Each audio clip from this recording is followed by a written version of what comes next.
Hello, everyone, and welcome to Finding Common Ground, Opportunities for United in a Shared Goal with Conservative Decision Makers.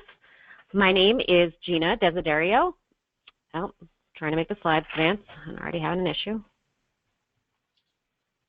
My name is Gina Desiderio. I am the Director of Communications for Healthy Teen Network. We're thrilled to welcome you in the second of a four-part webinar series on navigating the politics of public health. Healthy Teen Network is a national membership organization. We promote better outcomes for adolescents and young adults by advancing social change, cultivating innovation, and strengthening youth-supporting professionals and organizations. We are a membership organization, national, founded in 1979, and there are significant discounts and advantages to membership, such as receiving this four-part webinar series. Members receive the exclusive weekly egram, reduced rates for our annual national conference and our training and technical assistance, as well as many other benefits. So if you're not a member currently, we do hope that you will join us. Just a little bit of housekeeping for today's session. There is an FAQ guide online if you need some support. We will answer questions at the end of the session. You may submit them via the questions panel on your screen. You can submit them throughout, and then we will come back to them at the end. If your audio is not working well, sometimes we do find that people have better luck calling in with a phone, whether that be a landline or a mobile phone, rather than using the voice over IP option. That voice over IP option depends on your internet connection. So this project, Finding Common Ground, how did it come about? Well, about a year ago at our conference, we heard from our members that they were very concerned. They wanted support with developing messages for many different kinds of audiences, conservative decision makers, more liberal-leaning stakeholders. They wanted to know, when you're educating or advocating for youth and adolescent health, would certain messages resonate better with certain audiences? And at this conference, we were with one of our project officers from Merck with another project, and he and Merck, they were very enthusiastic to support us in this work. So obviously now, given the shifting landscape of public policy decision makers and the threat to our public health investments that our nation's youth are facing, this project could not be more relevant. The goal of this project is to increase the capacity of adolescent health organizations to educate public policymakers at all levels of the government on the imperative of sustaining and increasing public investment in positive sexual health education and services for adolescents and young adults. As part of today's webinar, we're thrilled to announce that we have a new resource that'll be on our website immediately following today's webinar. It's an issue brief that details much of the content that you'll be hearing today, outlining key conservative principles and opportunities for supporting shared goals in adolescent sexual and reproductive health. To do this important work, we put out a call for proposals among communications firms. We made sure that we would hear from all sorts of organizations working with more conservative-leaning stakeholders, more liberal-leaning people, and that who were able to work across the aisle effectively. We received a bid from Steinhauser Strategies, a communications agency in Texas, and they have a long history of working with people from both sides of the aisle, and we are very excited to be working with them now. Brendan and Randon are founding partners of Steinhauser Strategies. Together with our team, they've spent the last few months interviewing thought leaders throughout the country regarding key issues that we wanted to focus on, and that we heard from you, our members, that you wanted to focus on. So these webinars are focusing on their findings and how we can use this information to strengthen our messaging. And with that, I will turn it over to Brendan and Randon. Welcome. Thank you, and thanks to everyone who's participating. We're excited to be with you again this week. As Gina mentioned, this is part 2 of a 4-part series. Last week, we briefly talked about knowing your audience and strategies for understanding different audience members, especially conservative-leaning legislators and lawmakers, both at the federal level and at the state level. So today, we're really focusing on what is conservatism and what are some of the ideas that define conservative or Republican lawmakers. And so our goals for today we're really going to explore some of the conservative perspectives. These are the things that we found during our research when talking to elected officials, conservative scholars, educators, parents, activists all across the country. We talked to a variety of folks from varied backgrounds, whether different geographic regions, ages, religious backgrounds. Some were parents, some were not parents. And so having that broad range of individuals who all identified as conservative or Republican really helped to build the fundamental elements of today's program, as well as just our experience of working with conservative lawmakers and conservative groups across the country. As Gina mentioned, we have worked with on both sides of the aisle, and hopefully that experience will shine through in today's webinar. So we're going to talk about the conservative perspectives, attributes, and philosophies that guide these political decisions. We're going to expand on 5 key guiding principles of conservatism, and hopefully we can find some common ground using those 5 key principles to find areas of agreement. And then we're hoping that you all feel prepared to partake in constructive conversations with those more conservative-leaning lawmakers, legislators, and organizations that you may be able to hopefully find some common ground with. And then at the end of today's webinar, we'll be providing you with some additional resources to better understand the content that we've talked about today. So we'll head to the next slide. I very quickly want to just go through the overview of the research and the methods that we used. Over about a month-long period, we talked to, as I mentioned, over 20 different individuals throughout the country, paired that with a number of different academic journals, research, scholarly papers, articles from conservatives. The interviews combined with our experience, combined with the scholarly aspects of this, really is the bulk of our findings for this presentation today. When talking to these individuals and conducting our research, we focused on the areas of adolescent sexual and reproductive health, including all of the items that are listed there on the screen. So we really took a broad approach, not only to the individuals that we were talking to, but also to the topics that we covered in regards to teen health. We'll go ahead and go to the next slide. And I'm going to hand it over to Brendan, who's going to talk a little bit about the broad strokes of conservatism and who identifies kind of demographically as conservative in America. Great, thanks, Brandon. Yeah, so we're going to be talking today about who are conservatives and also kind of what they believe. So first of all, what are some characteristics that are very common among conservative activists, voters, and Republicans? And I should say too, there's some overlap between conservatism and the Republican Party, but not all conservatives are Republicans. Many of them are actually independents. Not all Republicans are conservatives. Most Republicans are conservative. So I know that I don't want to confuse you too much to start with, but just kind of think about it as a fluid Venn diagram here among conservatives and Republicans. And if there are any questions about some of this, feel free to let us know and we'll get to those at the end. But who are conservatives? Conservatives around the country nationally do tend to be older than the population at large. They tend to be whiter than the population at large. Men are more likely to be conservative than women. In some states, the divide is a little bit more equally divided. Religious views, conservatives tend to attend church frequently. Statistics have shown in this country that if you attend church every single week, you're more likely to be a Republican than a Democrat. Now that says nothing about that person and what they do in their daily life, but that is a statistic that seems to ring true in all of the studies that we've looked at. Conservatives tend to be pretty overwhelmingly Christian. They tend to lean more evangelical than your kind of than Catholic or kind of your what's it called, high church Protestants, that sort of thing. So evangelical Christians do tend to make up the bulk of conservative voters. And in terms of the cultural aspects, you tend to find conservative voters and activists in rural areas.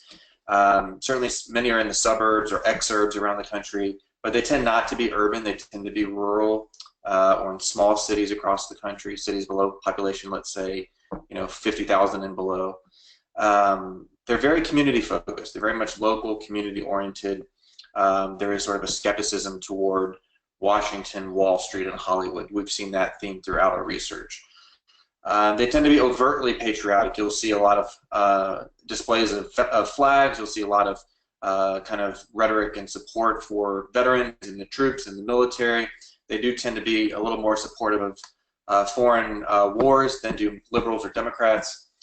There's also studies that have shown that they do tend to generate, or they do tend to donate generously to charity. They do tend to give quite a bit of money as a percentage of the overall population. And this is something that won't surprise most of you, but they overwhelmingly get their information from Fox News. So I know there's been a lot of talk about the rise of the internet and the decline of traditional media. There's a lot of discussion about that nationally, but if you want to know where conservative voters get their news, it's on Fox News. So let's go to the, did you want to add something? One thing that's important in terms of putting this all into perspective is to really understand, again, our goal with these webinars is to understand how to have constructive conversations. So again, not to focus too much on last week, but we talked about the importance of understanding your audience. And if you go into a meeting or a briefing with a lawmaker and you understand a little bit more about their background or where their thought process is coming on these issues, you're more likely to have a constructive conversation because you're more educated going into that meeting about, okay, who am I dealing with here? What's their background? What are their beliefs? And so our goal in sharing all of this information is to help you feel more prepared to go into those meetings, to be more constructive when talking about the issues that you all work on. Exactly. This slide now is kind of about the fact that not all conservatives are the same. So we try to take a very complicated movement, a political movement in this country, and try and boil it down to some ways of thinking about segments of that population. So I should say too with this, there is some overlap. So as I go through these categories, you know, many conservatives identify as 1 or 2 or 3 or 4 of these, but I'll talk a little bit about what these categories are and what they mean briefly. So you have the fiscal conservatives, and that means people that are mostly motivated by spending and taxing. They want low taxes, less spending. They're focused more on the money side, on the financial side of things, the costs, than anything else. Then you have the religious right, many of whom came into the Republican Party in the 1970s and 80s. They looked to leaders, they did look to leaders back then, of course, like Billy Graham or James Dobson and Pat Robertson, folks like that. So those voters tend to be still very active. They tend to be a little bit older than a lot of the other groups here, but religion definitely is a big part of their motivation for being involved.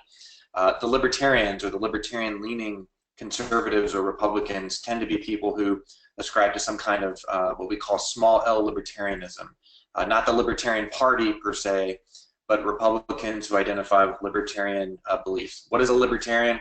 Ostensibly, it's someone who believes in the least amount of government possible, both in their personal lives and in you know, in the economy. And you might find too, when you're out there talking to conservative lawmakers, that your libertarians might actually be the folks that you might see more eye to eye with than the other folks here. Yeah, I was just going to add, as we go through this list, as we move throughout today's webinar, we are going to give you examples of how to connect with different types of conservatives. Some of the most obvious so far would be fiscal conservatives from a monetary perspective, so we'll talk about that, as well as the libertarian-leaning conservatives as well. So I just wanted to mention, as we briefly go through this list, we will reference it in terms of finding common ground. Absolutely. The next category is, of course, the Trump voter. The Trump voter is a bit of an enigma. Their viewpoints have been shown to be a little bit all over the place. They tend to be focused on things like immigration, of course, no surprise there. Some have referred to them as a little bit more from the nativist wing of the party, but many of them voted for Democrats in the past and now are voting for at least the Republican president, but many of them are actually swing voters that come and will come in and out of different primaries. Many of them actually voted for Barack Obama. Some of them voted for Bernie Sanders in the primary, we found, and then voted for Donald Trump in the general. So that's kind of an interesting thing we could talk about all day, but they are a big part now of this kind of Republican and conservative coalition and movement. So we need to keep an eye on that. The next category is the Tea Party voters. The Tea Party movement started in 2009. It was mostly focused on fiscal conservatism, limited government, personal responsibility. It did rise in opposition to President Obama's administration and things like the stimulus plan back in 2009, and then also, of course, Obamacare. So they're very motivated on those two issues, on spending and on Obamacare. Tea Party voters tend to also be more, religious right as well. So they tend to be fiscal conservatives who also are kind of who have traditional conservative views on morality and religion. Then you have the so-called establishment. Really, what the establishment means is pretty much any Republican office holder who's in a leadership position. Folks like Senate Majority Leader Mitch McConnell or Speaker of the House Paul Ryan, And as you guys may be thinking now, well, those guys aren't necessarily not conservative. They're certainly not really moderate. Paul Ryan and Mitch McConnell, by virtue of holding those offices, tend to be viewed by conservative activists and voters as establishment, but they also can be very conservative. Now, looking outside of Washington a little bit into the states, and also just kind of looking at, when we use the term establishment to voters, establishment voters and office holders in the states do tend to be a little bit more moderate than the other groups. So it's kind of a relative term there. And then finally, the national security hawks. Many national security hawks and activists came into the Republican Party in the 70s when we had the policy of détente with the Soviet Union, when they felt like some in the Democratic Party weren't as strong on foreign policy against the communists that they wanted them to be. So you had a lot of former Democrats that came in through the so-called neoconservative movement. There's a lot of kind of historical tie there. But in general, I'll say this, to not overthink it too much, most conservatives are national security hawks. There is a strand that says, let's not get involved too much in foreign policy. But in general, if you want me to try and paint a picture of a conservative voter, kind of an average voter, they're going to be a fiscal conservative. They're going to be religious. Probably only 15% of them are libertarian-leaning or libertarians. Trump voters are going to be, at this point, a majority, maybe 50-60% of the Republican Party, somewhere in that range. The establishment versus Tea Party is kind of one of the big strands where they battle together. But, so I hope you kind of see there's a bit of a Venn diagram where there's a lot of crossover here. Yeah, and one thing that's important to remember is as we're talking about voters, it's also important to understand that these different waves of conservatives also impacts who's elected to office. So if you're talking to a legislator or a congressional member or a state house member that was elected in 2009, 2010, 2011, you might want to understand, were they a part of a Tea Party wave? Because that's going to give you an understanding and a background on where they came from, their philosophy going into office. Maybe they never held office before. However, if you're going into a meeting with someone who's been the Speaker of the House or the majority leader in your state for the last 20 years, more than likely they're probably going to be what's a so-called establishment. They probably have made some across the aisle votes. They probably have worked with Democrats in the past. So it is important not just thinking about the voters who are conservative or Republican, but thinking about this in terms of, okay, I'm walking into a meeting. Is this person someone who has voted down every single state budget just simply on principle? And if so, they're most likely going to be a fiscal conservative. Now, the anomaly here is obviously those Trump voters, because there's no consistent strain that allows us to identify them. Again, these are more likely the folks on this list that have voted Democrat in the past, but are now supporting Donald Trump as president. So there is some inconsistency there. But with all of the other ones, I would say it is really important to note when someone went into office and understanding their background to see kind of where they fit into on this list. So with that, we'll go to our next slide.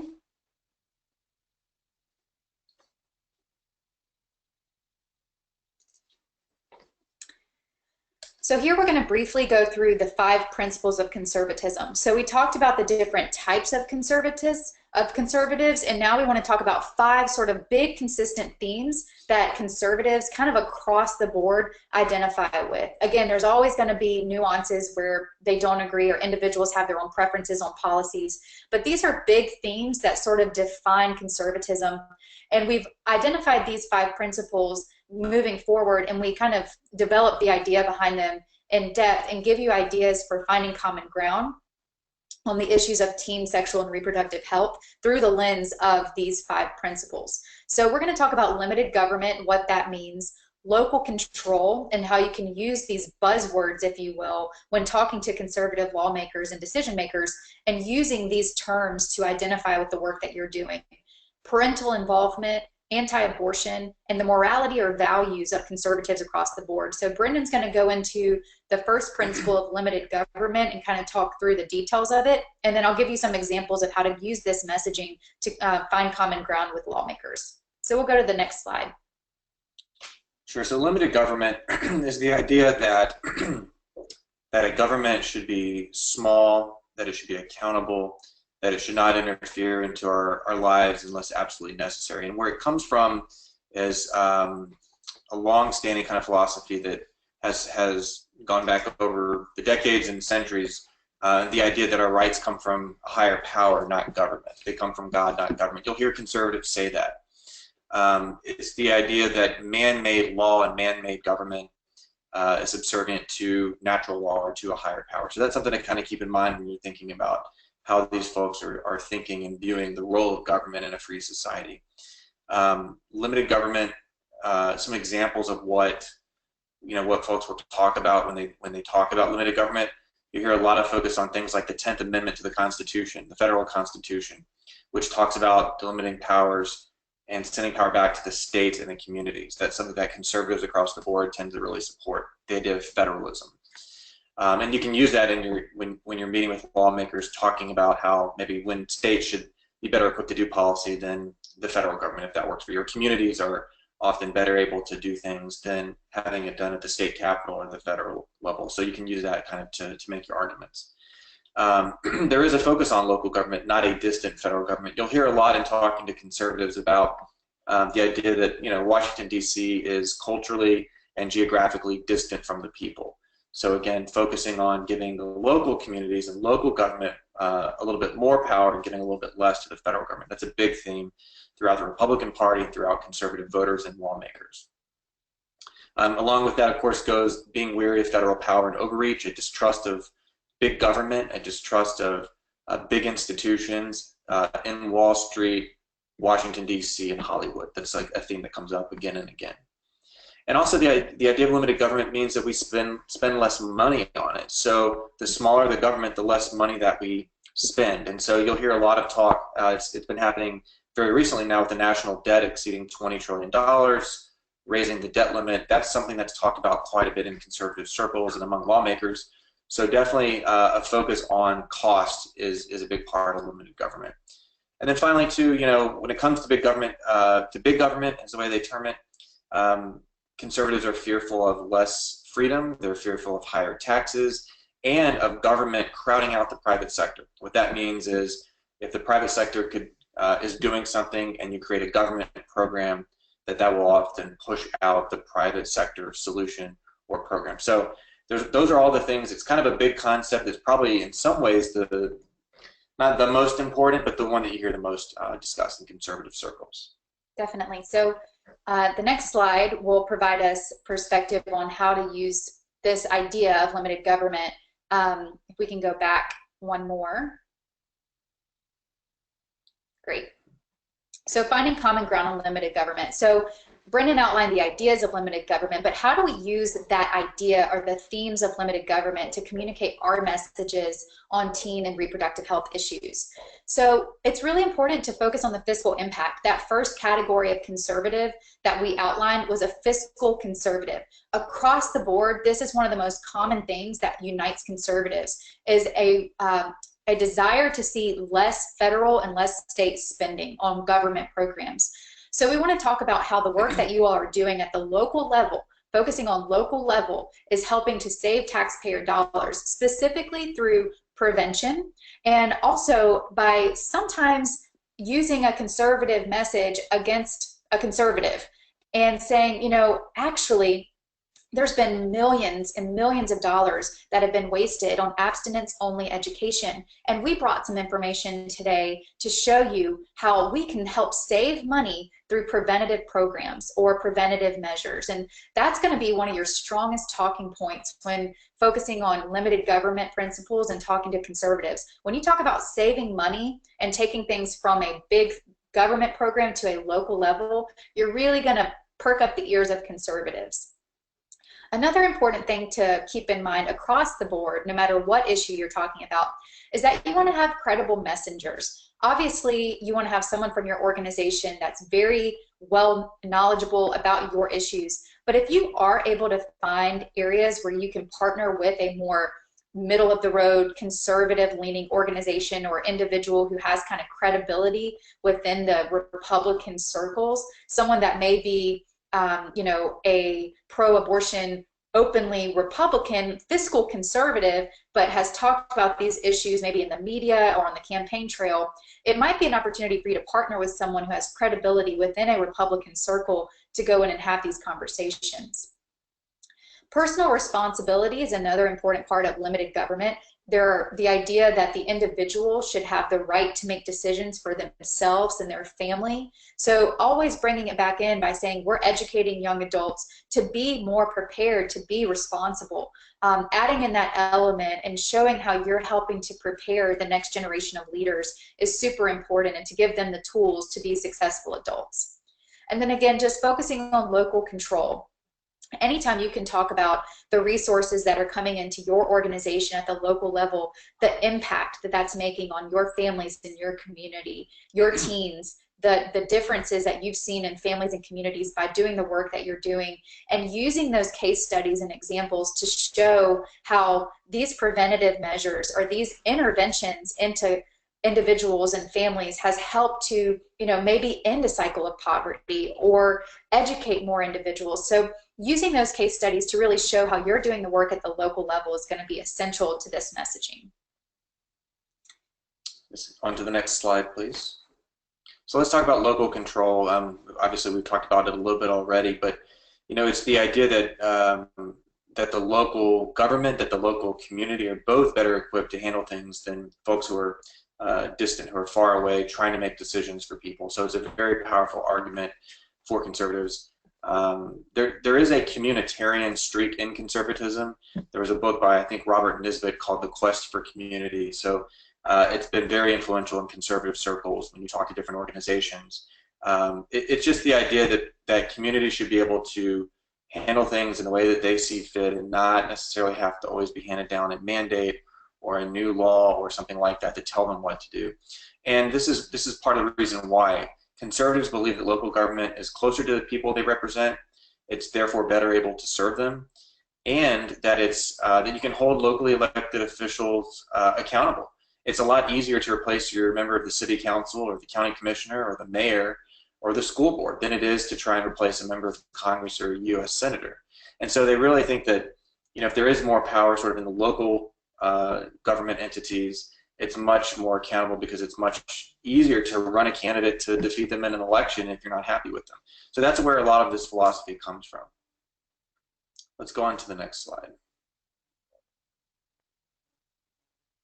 This is important to understand because one of the best messages you can give outside of ways to save money is ways to make things more locally led, locally involved in the community. So by engaging in the community, you're providing these local leaders, especially state lawmakers, with opportunities to see the impact that your work is having on their constituents. So last week we talked about the importance of communicating directly with state lawmakers through their constituents, identifying folks in their district that can help to communicate your message. The same thing is true by inviting those state lawmakers out to see the work that you're doing. So often we have organizations and individuals that the first time they're meeting a lawmaker is to go into an office and ask them for a vote one way or the other, or to ask for more funding or support on this issue or that issue. You really want to start to build those relationships sooner than you need an ask, sooner than you have a request of that lawmaker. So by inviting them out to see your work firsthand, to come out to your organization, to do an open house, to invite them to speak at an event where you bring in families or teens, or you partner with a school in your community. Anything you can do to build those relationships and show the impact at the local level is going to be really important to build those relationships and to provide transparency. This is going to be super important when you are asking for support or perhaps more local or state funding, because you've been able to show them firsthand the impact that you're making, and that transparency of where those dollars are going, they've seen firsthand and can now testify for the impact that you're having.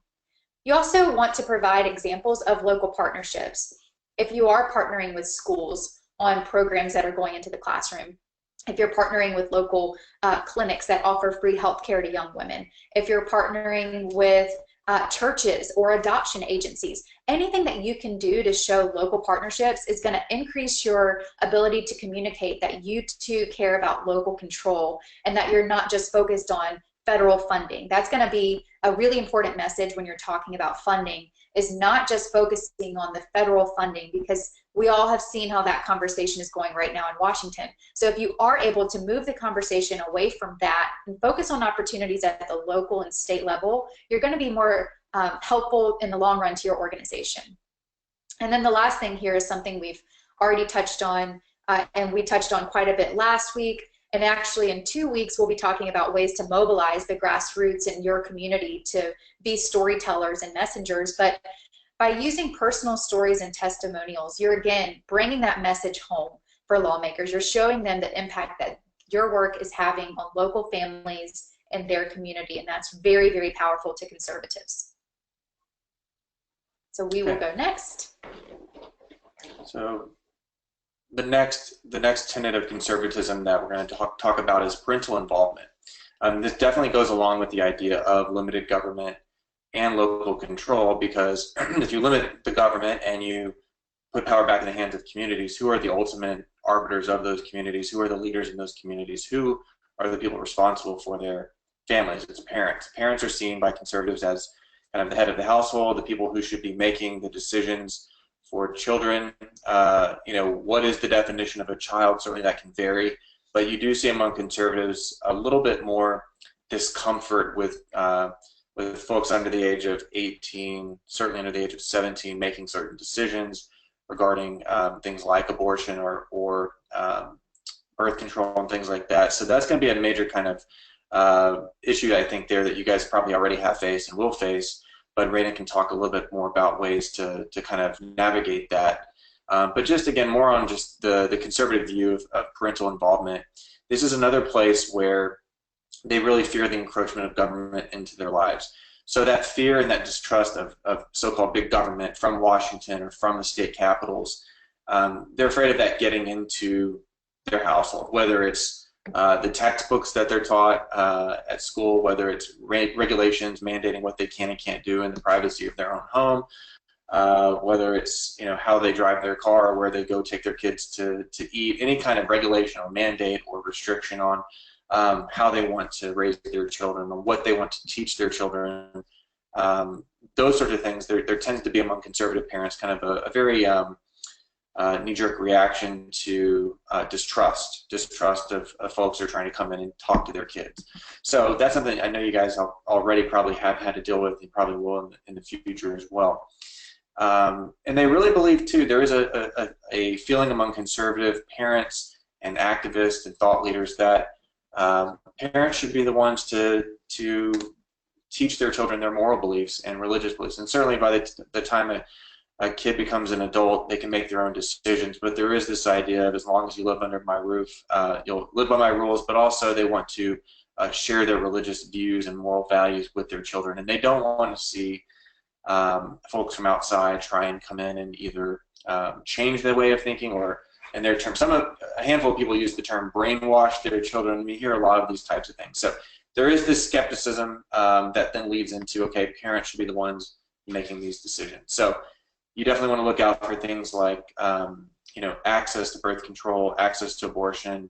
The HPV vaccine is a big issue, of course, these days. All of these are tied into parental involvement. So this is a sticky issue, and we'll talk about now kind of how you can kind of navigate it. Sure. I was just thinking, you know, one of the common themes on a conservative or Republican campaign trail is the slogan, God, family, and country. And that is resonating throughout all of this. When you think about messaging to conservatives or communicating to conservatives, you know, the religious foundation of these individuals is so essential to their being and to who they are and to what they represent. Obviously, family is another huge component of that. As Brendan talked about, we see a desire among conservatives and Republicans to be extremely involved in their community. If they're involved in the church, the Rotary, the chamber, they're more likely to be Republican. And so that's important to keep in mind on a big picture. But as it comes down to parental control, that is an essential part of how conservatives view their purpose. Their faith certainly guides their decisions, but their family is their ultimate purpose. And in raising children in the image of their creator or the image of their family is so important. And so that parental control element is one that you're going to find some conflict on, because at the end of the day, these individuals are going to believe that I know my child better than anyone, certainly better than some far-off government or a bureaucrat at the state house. And so in most cases, these parents are going to be very outspoken advocates for their children. The majority of families across the country who are homeschooling are conservative.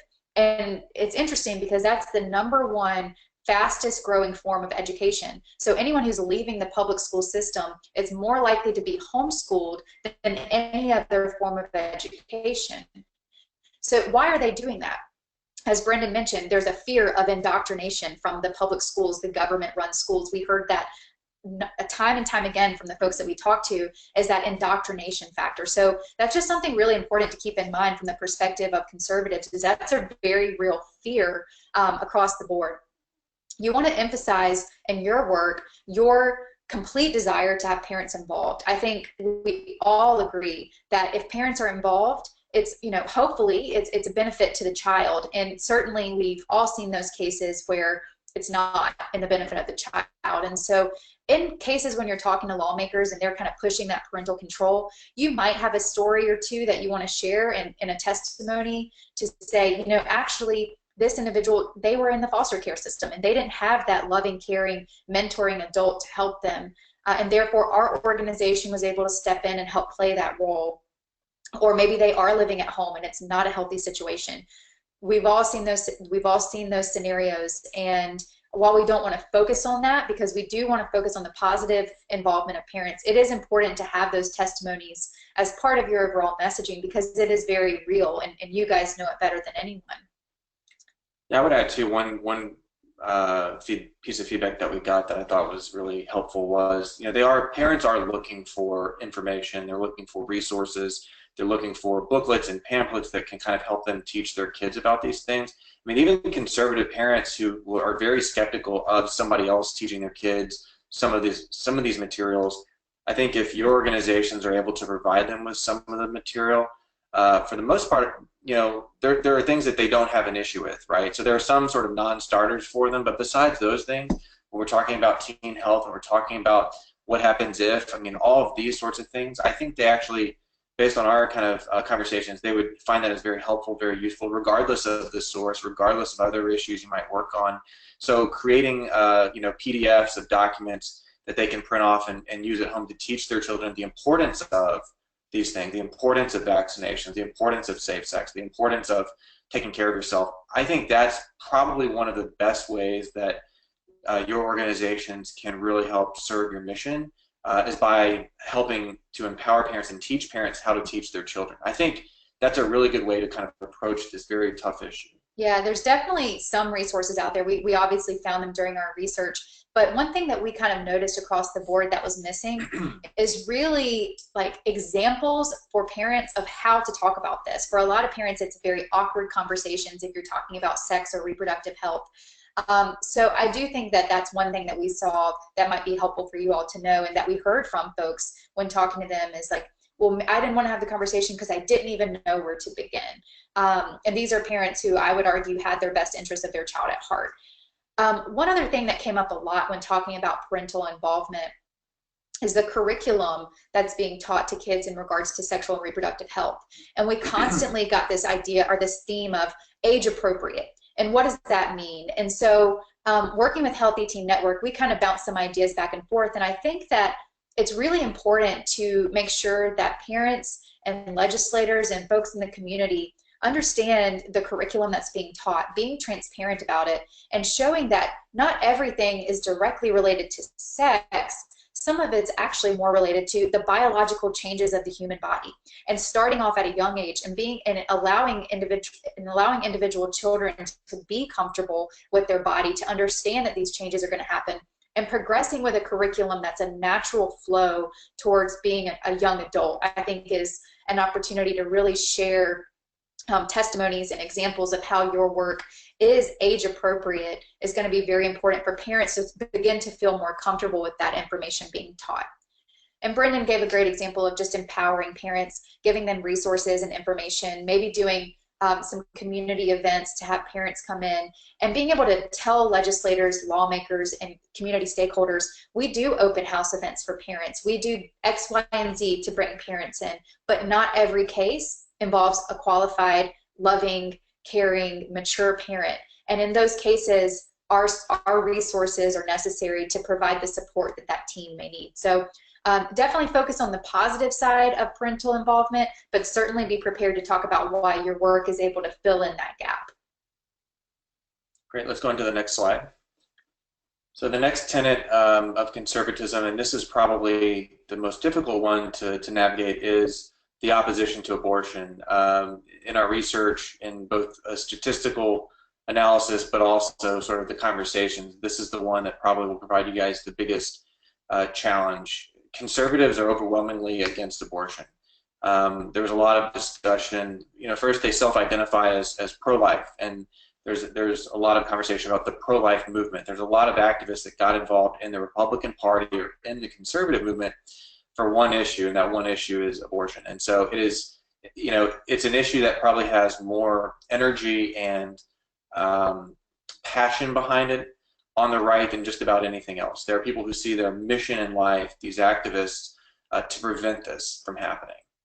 And so it may not be an issue, there's a lot of issues that vie for attention among voters' minds and things like that, and abortion is actually, even on the right, not necessarily at the top of the list in terms of their immediate concern.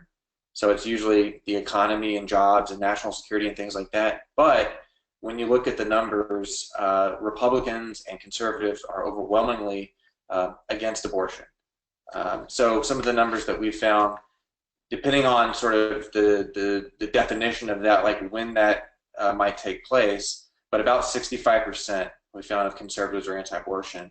I've seen polling, public polling that's been available in some states among Republican primary voters, the people that are the most active in the party, where they are 88, 89, 90% against abortion. So very few Republican elected officials in this country are pro-choice, very few. I know here in Texas there's one in the state legislature. I don't think any member of Congress from Texas that's a Republican is pro-choice. So it's something to kind of to keep in mind. I'm sure you guys have run into this already. And where does this come from, right? It's the idea that for conservatives, an abortion is the taking of a life. They believe life begins at either conception. Some will believe that the ensoulment, if you will, happens a little bit later on. Some would say at the heartbeat, when there's a heartbeat, when there's a brain. It is a debatable thing among conservatives, but many believe that life begins very early in the process. So again, a very tricky topic for a lot of folks, but you will find an overwhelming opposition to this practice. So there's a lot of moral and legal elements that go with this. Interestingly enough, if you look at things like exceptions for rape and incest in the life of the mother, there's certainly some room for that, but it is very murky in terms of in kind of delving into those numbers. But in general, Republican elected officials want to shy away from ever getting anything but a 100% voter scorecard from groups like National Right to Life and the National Alliance for Life, and other state-based groups. Yeah, state-based groups. So they want an A+, they want 100%. We've kind of seen a lot of that. So again, I think I made that point pretty strongly, that they're very pro-life, very anti-abortion. A lot of this comes from a religious background, and certainly if it's not from a religious background, it's from a moral philosophy background. Yeah, and for the next slide, the idea of finding common ground on abortion with conservatives is incredibly difficult. Again, the overwhelming majority of Republicans and conservatives are going to be anti-abortion. So instead of focusing on that specific topic, because you're not going to find as much common ground there, instead focus on opportunities to show how you're working to prevent abortions from being even considered in the first place, or focus on partnerships with adoption. That full options counseling involves adoption. Conservatives are incredibly supportive of adoption. That's one of the main things that you'll see and support of from lawmakers across the country, is that supporting for adoption. Oftentimes we've seen that a number of conservative lawmakers have in fact adopted their own children, and those are the most pro-life, anti-abortion conservatives that you will meet.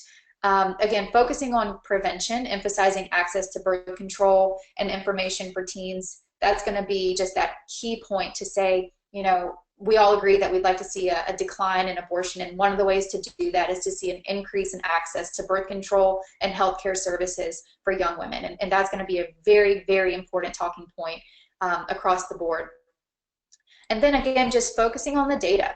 And a lot of what we've given you so far has been kind of more on the rhetoric side of things, but at the end of the day, if you have statistics and data to back up kind of the narrative that you're providing to these lawmakers and legislators, use that to your advantage. So focusing on the national drop in teen pregnancies in relation to the increase of access to services and birth control is going to be a really important talking point.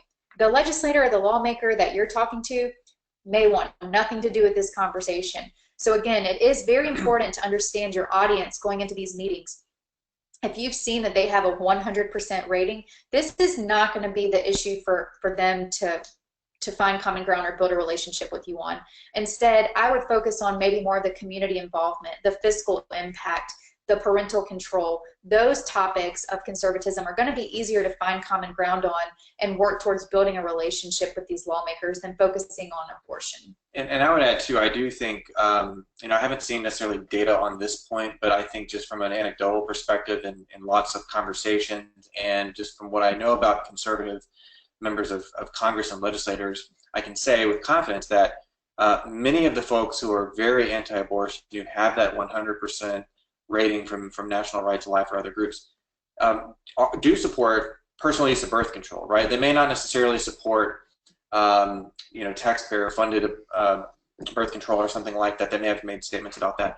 But the vast majority of them in their personal life and in dealing with family and friends and just sort of in their own social space, they're not going to be opposed to using birth control. They understand that to reduce abortion in this country, one of the best ways to do that is by appropriate use of birth control. And so I think that it's not that they believe that that shouldn't be accessible or that we shouldn't use birth control. It's just the rub is in the fact of the private versus public funding of it.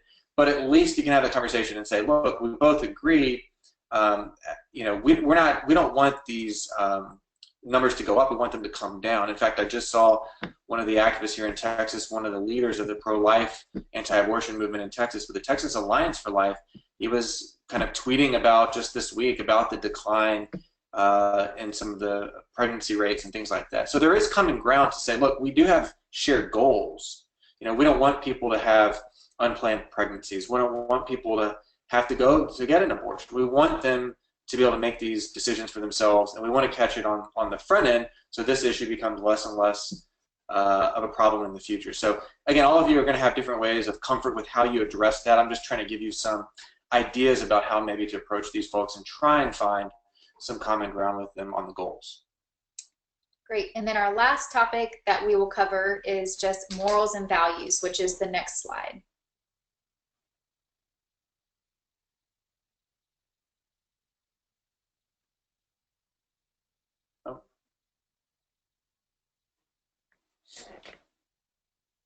We can, from here.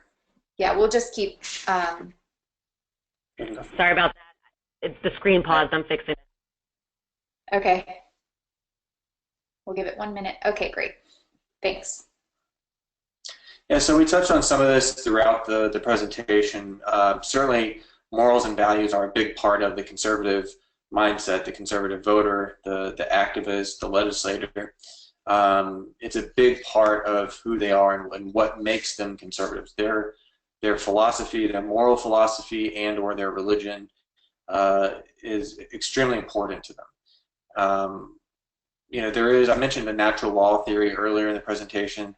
This goes back to St. Thomas Aquinas, the idea that there is a higher power, there is a kind of natural law that is above man-made law, that no matter if the government in America or anywhere around the world makes something legal, it doesn't necessarily make it right, for example. So you can legalize something like whatever, you know, prostitution or gambling or whatever it is, it doesn't necessarily make it morally right. So when you have conversations with conservatives, you know, you'll kind of get that sense that their moral philosophy is really important to them, that it supersedes what the law is currently, and that's why we need to change the law. So you hear a lot about that. We also mentioned earlier that conservatives attend church. They attend church very frequently. Catholic, evangelical, it doesn't matter, Jewish. If you're religious, or if you're a conservative and you're religious, you're going to church or temple or whatever. If you're a conservative in general, you are going to be worshiping your God. So that's just something that just is so important. We can't stress it enough to the identity of conservative voters and elected officials. Yeah, and on the next slide, not to spend too much time because I know we're getting ready for our questions and answers. If you guys have any questions, please feel free to type those in and we'll get to those. But common ground on morals and values, a lot of this is now becoming repetitive, focusing on age-appropriate, the curriculum and the support that you have for age-appropriate content, that these projects and the work that you're doing have been proven effective, and showing that at the local level is going to be very important.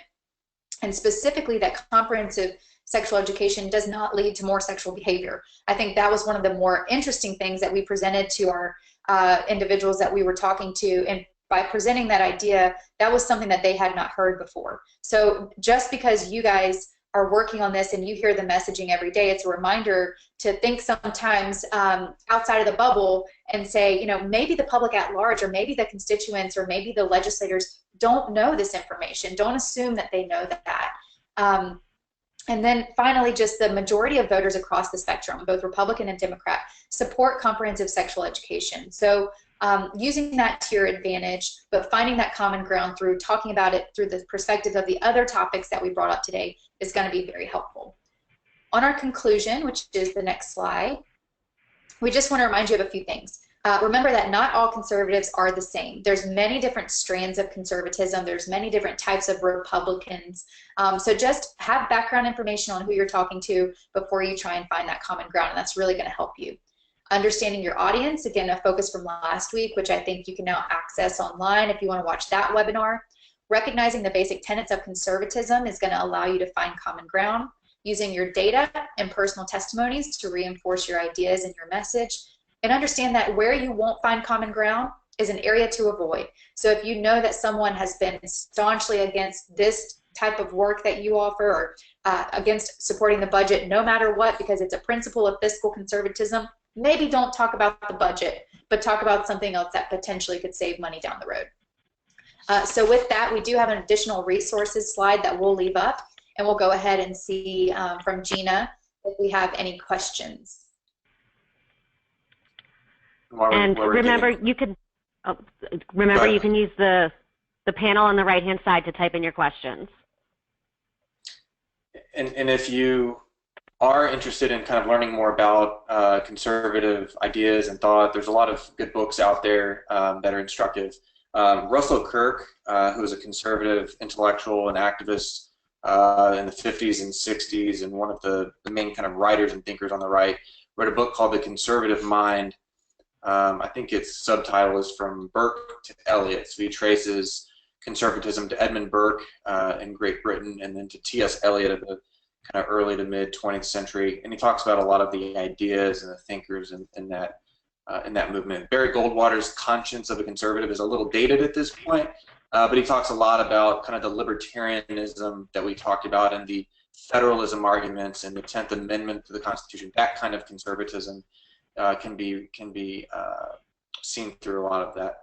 Do we have any questions? Just to take a quick I don't see any in the box yet. I know one question that we talked a lot about in working with you, Randon and Brendan, was we often say, well, we are using the data, and we're saying we're using this data, and then they're saying they have different data, and that fighting that fake news type of thing. Can you talk? You talked a lot with us about that, but can you address that question? Because I would imagine many of our members have that question. So in terms of data, we have competing sets of data and studies that show different conclusions. Yeah, that is tough. You know, I think what I would try to do would be to find the places where there is no dispute, or where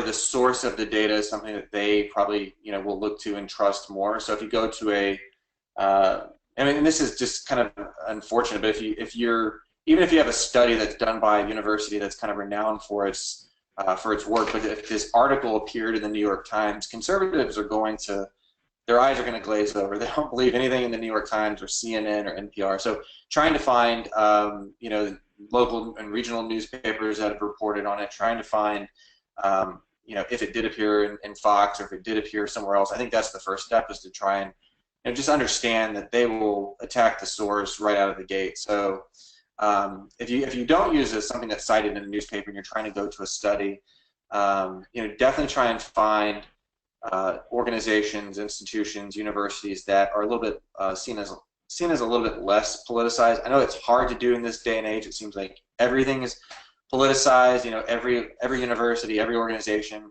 people are already trying to figure out whether they have a political motivation. So that's very tough. But if you can find things that are sourced either kind of in a neutral manner, or other conservative writers have written about and cited, that can be very helpful. So if, even if it's someone on the right that's maybe not hard right, but they've kind of they have credibility on the right and they've written about it, that can be useful. So again, like a David Brooks, who writes for the New York Times, would be a good example of that.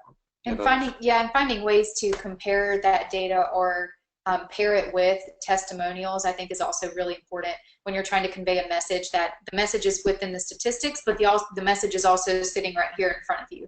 I am a testimony to this statistic because X, Y, or Z. So comparing statistics with a personal narrative is going to be a much stronger message than just walking in with a one-pager that has a bunch of numbers on it. That legislator, that lawmaker is going to be more impacted by a personal story than by numbers every time. Yeah, I do think appealing to common sense and to anecdotes sometimes can help, help your argument. But it's tough. It really is tough in this day and age where people simply do not trust information that comes from some of the major media organizations. So that's a real big hurdle for all of us. Thank you. And we do have a question here. Let's see. It came up.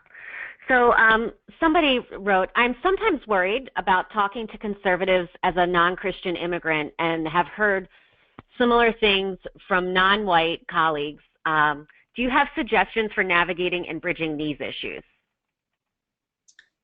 I would just say, first and foremost, be prepared and be confident in your story, because even though you're not a non-white, or you're a non-white, non-Christian, or whatever your background may be, you still have a story to tell, and you can still find common ground. So, maybe that's where you do appeal a little bit to the patriotic sense of why you are maybe proud to be an American, or, if your family came over to America, why that story is so powerful, and you don't have to be a Republican to have an appreciation, for America. So I would say use something from your personal background to try and find common ground to tell your story. And building the relationship first. Again, we talked about this quite a bit last week, but don't walk into a meeting with assumptions about who you're meeting with, and don't walk into a meeting and jump right into the statistics and the numbers and the data. Walk in and try and build some connection with the individual based on your background, your interest, where they went to college, you both have kids, and that's going to help you really break down those walls and make it a little bit more comfortable for you. Yeah, I mean, I definitely have seen and read reports of how conservative audiences actually love. They certainly love minority conservatives, right, and Republicans. They cheer them, they welcome them, they want them there. Now, if you're not necessarily conservative, maybe you don't get that kind of reception. But if you come and talk about being an immigrant and why you came to America, if you're an immigrant, or your family's, were immigrants, why they came, the opportunity this country provided, I hate to use the phrase, but what makes America great, and you kind of go with those themes, and I think there will be a very positive reaction to that. And also, I do think, and most of the research that we've done and just interacting with folks and reading a ton about all of this, most conservatives and Republicans will say publicly and privately, I support legal immigration, I oppose illegal immigration.